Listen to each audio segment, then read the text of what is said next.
বৈষম্য বিরোধী আন্দোলনে যারা নেতৃত্ব দিয়েছেন তারা হলো সমন্বয়ক। সব জেলাতেই আলাদা আলাদা সমন্বয়ক রয়েছে, কিন্তু কিছু সমন্বয়ক রয়েছে যারা পুরো বাংলাদেশকে বৈষম্য বিরোধী ছাত্র আন্দোলনের সময় নেতৃত্ব দিয়েছে। চলুন তাদের পরিচয় সম্পর্কে জেনে নেওয়া যাক। ভিডিও শুরুর আগে একটি কথা বলতে চাই, যারা যারা এখনো আমার এই চ্যানেলটি সাবস্ক্রাইব করেন নাই তারা এখনই এই চ্যানেলটি সাবস্ক্রাইব করে পাশে থাকা বেল আইকনটি বাজিয়ে রাখুন। নাম্বার 1, মোহাম্মদ নাহিদ ইসলাম। নাহিদ ইসলাম হলেন একজন বাংলাদেশি আন্দোলনকর্মী ও কোটা সংস্কার আন্দোলনের অন্যতম সমন্বয়ক। তিনি বৈষম্য বিরোধী ছাত্র আন্দোলনের অসহযোগ কর্মসূচিতে সাবেক প্রধানমন্ত্রী শেখ হাসিনার পদত্যাগের এক দফা দাবি ঘোষণা করেন ও সফল হন। তিনি বর্তমান অন্তর্বর্তীকালীন সরকারের ডাক, টেলিযোগ ও তথ্য প্রযুক্তি মন্ত্রণালয়ের উপদেষ্টা।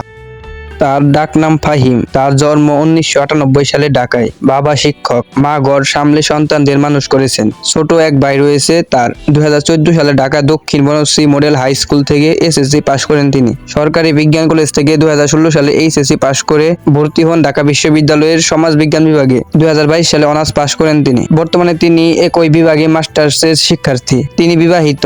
আন্দোলনকারী ছাড়াও তার রয়েছে রাজনৈতিক পরিচয়। তিনি গণতান্ত্রিক ছাত্র শক্তির কেন্দ্রীয় নেতা। নাম্বার 2, সার্জিস আলম। সার্জিস আলম হলেন একজন বাংলাদেশি আন্দোলনকর্মী ও কোটা সংস্কার আন্দোলনের অন্যতম সমন্বয়ক ও নেতা। তিনি বৈষম্য বিরোধী ছাত্র আন্দোলনের সমন্বয়ক। তিনি 2017 সালে ঢাকা বিশ্ববিদ্যালয়ের প্রাণিবিদ্যা বিষয়ে পড়াশোনা করেন। ঢাকা বিশ্ববিদ্যালয়ের ডাকসু নির্বাচনে সদস্য পদে জয়লাভ করেছিলেন। তাছাড়া তিনি নানা পর্যায়ে বিতর্ক প্রতিযোগিতায় বিতর্কিত হিসেবে অংশ নেন। নাম্বার 3, হাসনাত আব্দুল্লাহ। হাসনাত আব্দুল্লাহ হলেন কোটা সংস্কার আন্দোলনের অন্যতম সমন্বয়ক। তিনি ঢাকা বিশ্ববিদ্যালয় ইংরেজি বিভাগের শিক্ষার্থী। নাম্বার 4, আসিফ মাহমুদ। আসিফ মাহমুদের পুরো নাম আসিফ মাহমুদ সজীব ভুইয়া। তার জন্ম 14 জুলাই 1998 সালে। তিনি হচ্ছেন একজন বাংলাদেশি আন্দোলনকর্মী, ছাত্রনেতা ও বর্তমান অন্তর্বর্তীকালীন সরকারের একজন উপদেষ্টা। তিনি এছাড়া বৈষম্য বিরোধী ছাত্র আন্দোলনের অন্যতম একজন সমন্বয়ক, যার মাধ্যমে তিনি 2024 সালে সংগঠিত কোটা সংস্কার আন্দোলন ও অসহযোগ আন্দোলনের নেতৃত্ব দিয়েছিলেন। তার বাড়ি কুমিল্লার মুরাদনগর উপজেলার আকুবপুর ইউনিয়নের আকুবপুর গ্রামে। তার পিতার নাম মোহাম্মদ বিল্লাল হোসেন ও মাতার নাম রুকসানা বেগম। তিনি ঢাকার তেজগাঁও থানার নাখালপাড়া হোসেন আলী উচ্চ বিদ্যালয় থেকে এসএসসি পাশ করেন। তিনি আদমজী ক্যান্টনমেন্ট কলেজের প্রাক্তন শিক্ষার্থী ও কলেজটির বিএনসিসি ক্লাবের প্লাটুন সার্জেন্ট ছিলেন। কলেজ থেকে উচ্চ মাধ্যমিক শিক্ষা সম্পন্ন করে তিনি ঢাকা বিশ্ববিদ্যালয়ে অধ্যয়নরত।